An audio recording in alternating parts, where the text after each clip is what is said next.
She's back. Hello everyone, and welcome back to the channel. It's been an insanely long time since I filmed. In fact, since I last filmed, I had a wedding, a honeymoon, a haircut, a major surgery, and I'm now joining you from the beach. I am in Florida for the week on vacation with my husband. We are staying right along a beach here in Marco Island and excited to get a day in Miami to take in some baseball and a visit to Everglades National Park as well. I have not had like a sunny beachy vacation in years and years and years, so I'm super jazzed to be here, and I thought there was probably no better way to come back to the channel than with a video full of like sunny, beautiful beachy footage, and I have so much reading to do, so I thought I would go ahead and just hop in to introduce the vlog and to share that I actually finished my first book on the way here. You might have seen on the flight from Chicago to Fort Myers, I was listening to Abundance by Ezra Klein and Derek Thompson, which is a really great new book out. I think it was released in the last month or so. I was listening on Spotify. If you have a paid Spotify account, there's like an incredible audiobook collection there, which I didn't realize until recently. But the book, Abundance, is a really phenomenal piece of nonfiction. Ezra Klein is a politics journalist. I think Derek Thompson is like a tech journalist. I don't know as much about him. I've been a long time fan of Ezra Klein though. And the book is just like a really phenomenal piece all about the future of abundance we might imagine for our country and the things that stand in our way when we think about what could make that possible, right? So it's things like housing. We're in desperate need of housing, and there's a world where one day housing is no longer the same sort of like fundamental wicked policy problem that it is now. And the thing that really stands in the way of that is just the administrative hurdles and bureaucratic nonsense that we allow to put barricades up in the building process. Same with like transportation. There's a great section on invention and the stifling of invention by making scientists into grant writers and all this great stuff. Anyway, if you're at all interested in policy, in particular solving complex policy problems and imagining a hopeful future for our country, which could use that right now, I highly recommend it. I'll also say that it really felt like reading sci-fi at times. So if you're a fan of like Becky Chambers and sort of the punk sci-fi genre, I would also recommend the book to you, especially the sections about invention and just the incredible possibility of funding science, even if we aren't sure where it will take us. That really just like got my mind spinning in a way that it really only ever does when I read sci-fi. So highly recommend. It was a phenomenal piece. It was recommended to me by my brother-in-law, and I'm very glad he insisted that I read it.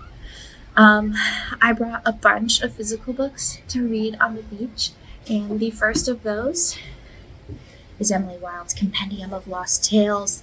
I'm so excited about this book. I've talked about the first two books in this series on the channel before. I love the Emily Wilde series. It is I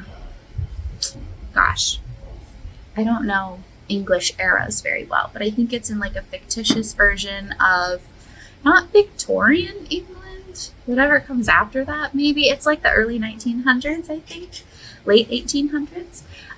Emily Wilde is a dryadologist, which in this version of history is somebody who studies like actual fairies, actual folklore. And the first book follows her on a trip to study fairies in this like remote, kind of like Icelandic setting. And her, trouble with navigating like the social dynamics of that small community, her super annoying colleague who shows up uninvited on the trip, and the series really goes from there. So I can't tell you much about the contents of this book without spoiling the end of the first, but I'm just super jazzed to read this. I believe it's the finishing book in the series, and I'm very, very early days in it, like I'm on page 15. But I think hopefully today, maybe today and tomorrow, I can get through this book and I'll let you know what I think. But that's all I've got for now. I'm super excited to be back here in this space talking with all of you about books. And I hope you enjoy all of the ocean and sand and sunshine that is to follow in this vlog. Bye.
I'm joining you from Tuesday, and we've had a couple days here in Marco. We spent Sunday mostly on the beach, getting kind of like set up for the week, doing some errands and laying in the sun. And yesterday we actually started our day with a bit of Florida wildlife before we hit the beach. We went to a boardwalk in the Big Cypress National Forest Preserve, and it was like a cute, very brief boardwalk, and then you walk along the river and you can just kind of spend time with the alligators like incredibly close to you.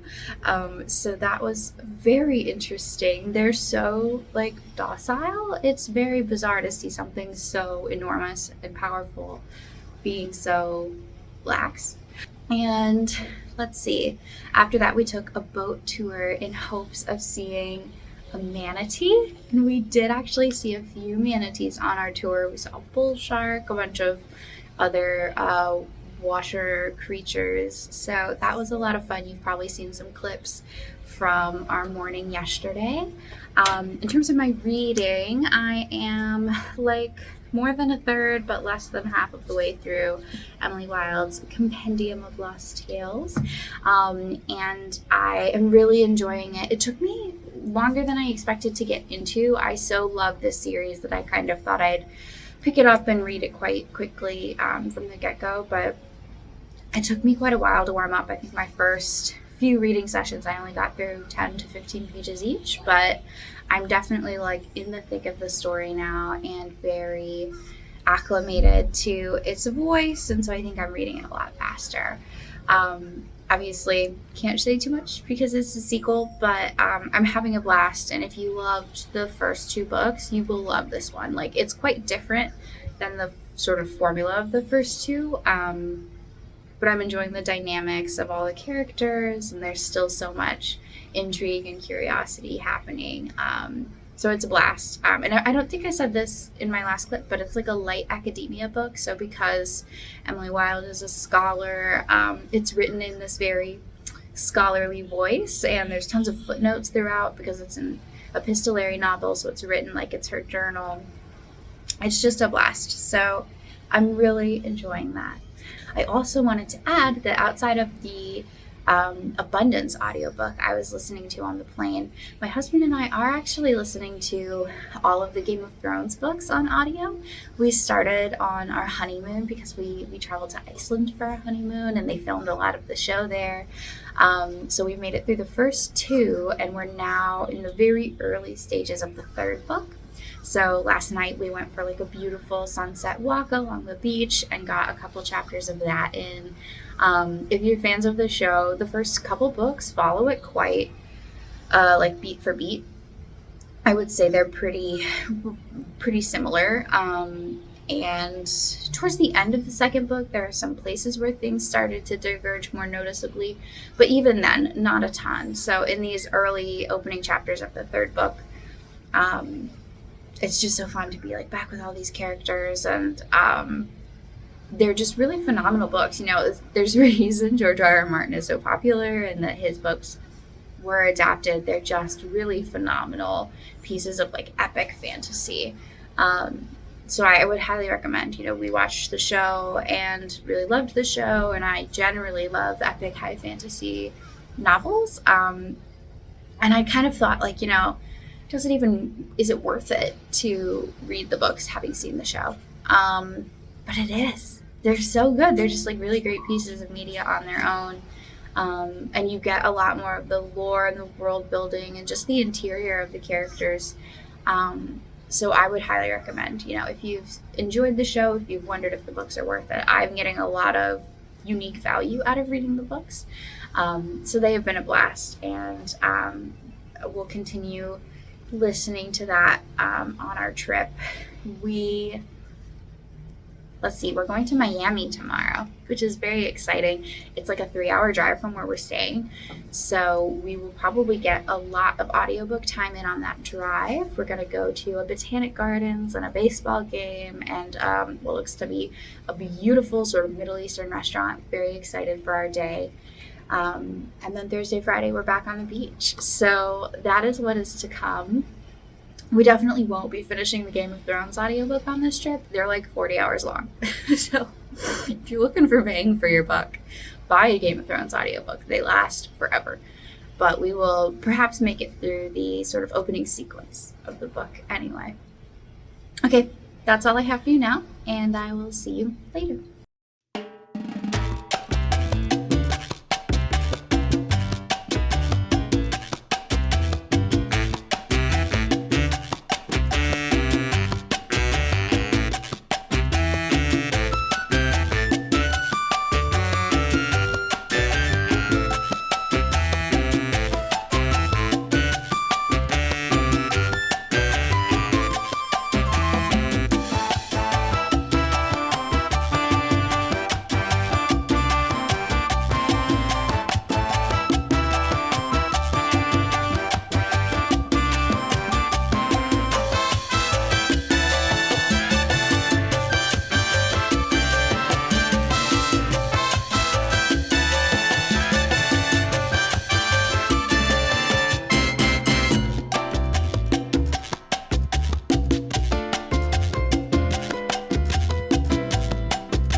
Friday. I am coming to you from almost the end of our glorious vacation. We had such a lovely day in Miami on Wednesday.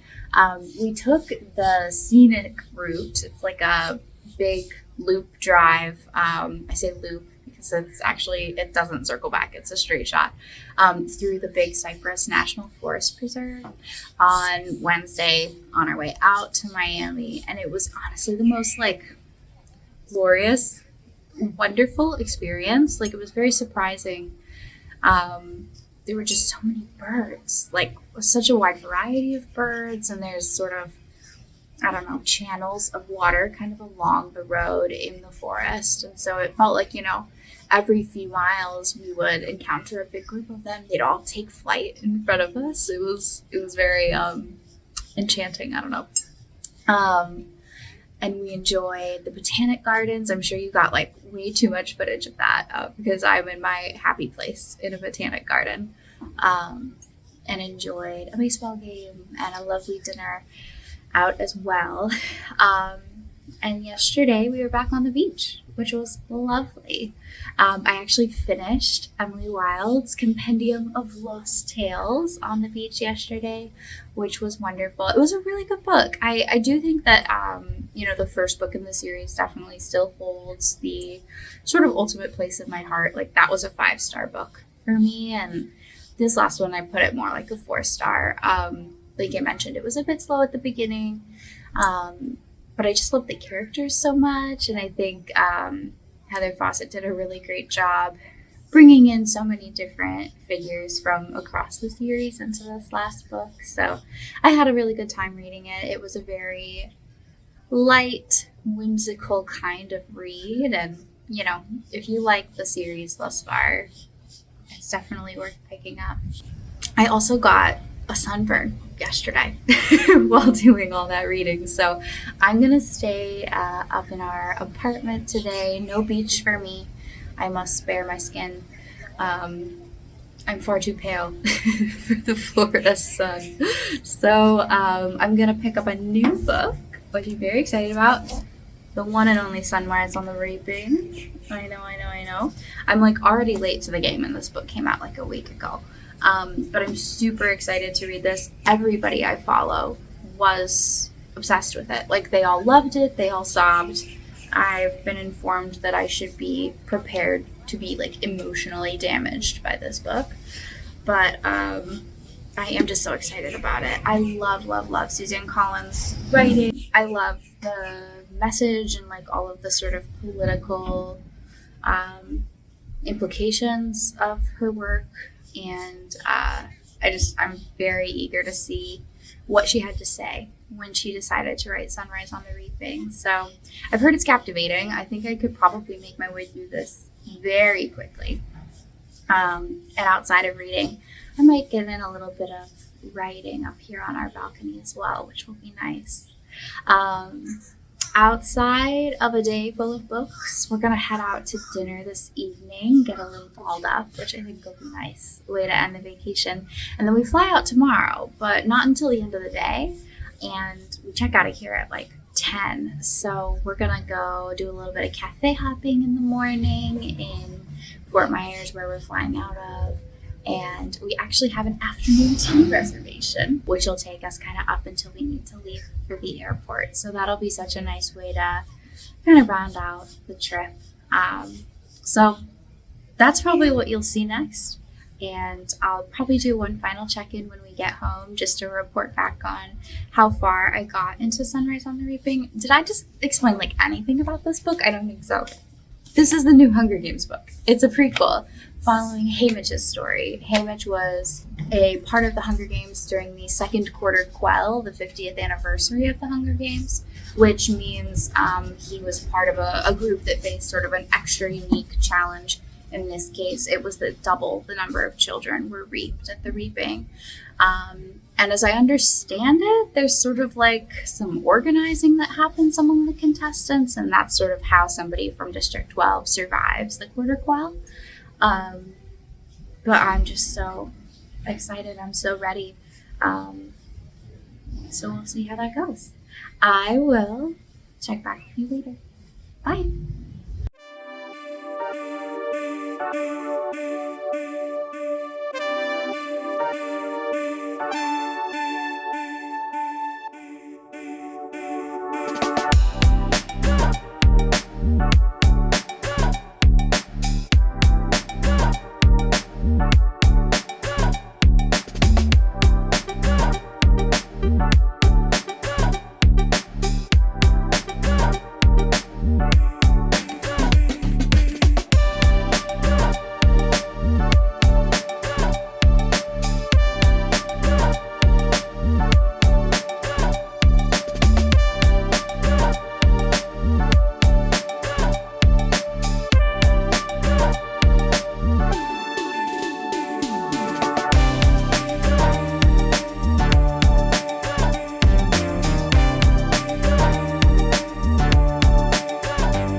Hello.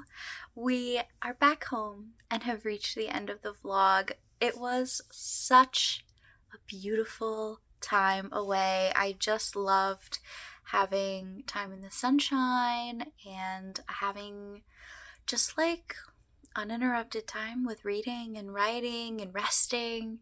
I'm really, really grateful we had the chance to get away for a little while. And now that we're back home, we're back to reality. I'm back at work. We are back to all of life's demands, and that's okay. But I thought I would do a quick wrap up of the reading that we've yet to check in on. So I got through the first 50 pages or so of Sunrise on the Reaping while we were away. It was so good. Oh my god.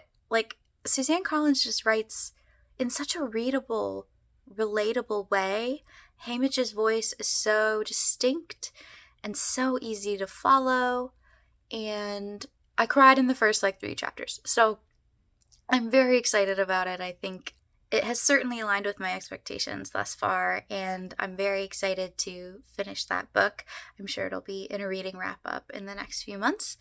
And on the flight home, I also started a new book as well, Jenny Greenteeth. It's just called Greenteeth. It's a very funny fantasy book from the perspective of a Jenny Greenteeth, which is like a swamp monster lady, kind of fairy folklore varieties in the Isles. And she saves the life of a witch who is thrown in her pond by the villagers. And in meeting, they kind of team up to return the witch to her life. And she is just such a funny narrator, this Jenny character. I think I've heard other booktubers kind of describe the voice as being similar to T. Kingfisher, and I would absolutely agree. I'm a big T. Kingfisher fan, so that is a selling point for me. And it's still early days with that book, but I really enjoyed the first few chapters of that as well. So there you have it. We got through parts of the 3rd Game of Thrones book. We finished the 3rd Emily Wilde book, started the 5th Hunger Games book, and started Greenteeth, all of which get rave reviews from me. So I will see you all very soon, and thank you for being here. Bye.